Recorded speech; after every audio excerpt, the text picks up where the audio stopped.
Every Halloween, streets come alive with ghouls, goblins and things that go bump in the night. But have you ever wondered where these terrifying Halloween creatures actually come from? From blood-sucking vampires to broom-flying witches, let's uncover the creepy origins behind your favorite Halloween monsters and the traditions we still follow today. The ghost is one of the oldest and most universal Halloween archetypes. Nearly every culture has some version of the spirit of the dead lingering among the living. In Celtic traditions, Samhain marked a time when the veil between the living and the dead was thinnest, allowing spirits to roam freely. Ghosts symbolize those souls who haven't moved on, often returning with unfinished business or seeking revenge. Witches have long been feared as practitioners of dark magic. The European witch trials of the 16th and 17th centuries fueled mass hysteria, resulting in thousands of executions, mostly women. However, the image of the pointy-hatted, broom-riding witch became popularized by folklore, fairy tales, and pop culture. Witches were believed to make pacts with the devil and gather for secret Sabbaths. Vampires, the blood-sucking undead, trace their roots back to Eastern European folklore. In Slavic myths, vampires were revenants, corpses risen from the grave to drink the blood of the living. Bram Stoker's Dracula in 1897 shaped the modern vampire image, charismatic, pale, and deadly.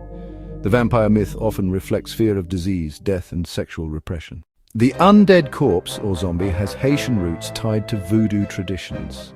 In these beliefs, a sorcerer could reanimate the dead as a mindless servant. Today's flesh-eating zombies, thanks to films like Night of the Living Dead, are a mix of that voodoo origin and modern fears like pandemics and societal collapse. Werewolves, humans who transform into wolves under the full moon, date back to ancient Greece. The term lycanthropy comes from King Lycaon, cursed by Zeus to become a wolf. In medieval Europe, werewolves were blamed for animal attacks and were even tried and executed during witch hunts. Mummies wrapped in ancient linen come from Egyptian burial practices. The curse of the mummy became popular after the discovery of King Tutankhamun's tomb in 1922, when mysterious deaths followed. Hollywood turned mummies into slow-walking terrors seeking revenge on those who disturbed their rest. Demons have roots in religious texts across the world, often depicted as fallen angels or malevolent spirits. In Christian mythology, demons tempt, possess, and destroy. In Halloween lore, demons embody evil itself, symbolizing fears of corruption, possession, and inner darkness. Mary Shelley's Frankenstein 1818 is often credited as the first science fiction novel.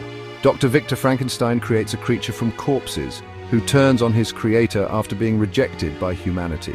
Frankenstein's monster reflects the fear of unchecked science and man playing God. The devil costume, horns, tail, pitchfork, is a caricature of Satan, the ultimate evil in Christian theology.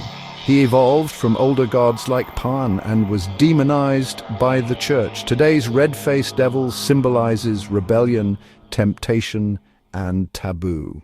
Skeletons are the universal symbol of death. In Dia de los Muertos, Day of the Dead, skeletons aren't feared, they're celebrated.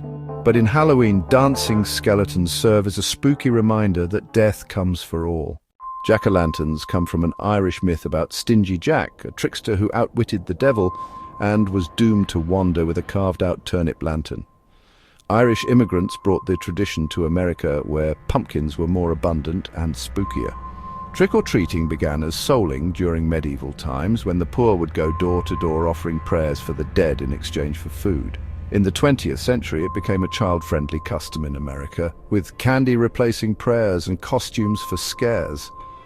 Bonfires were central to Samhain, the Celtic festival that evolved into Halloween. They were believed to ward off evil spirits and honor the dead.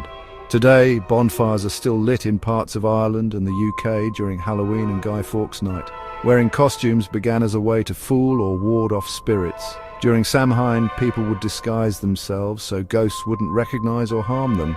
Today, it's all about creativity and candy, but the roots are deeply supernatural. So the next time you see a vampire on your porch or a mummy in your yard, remember, these monsters aren't just costumes. They're centuries of myth, fear, and folklore come to life. Happy Halloween, and don't forget to check behind you. Like, subscribe, and share if you want more spooky history.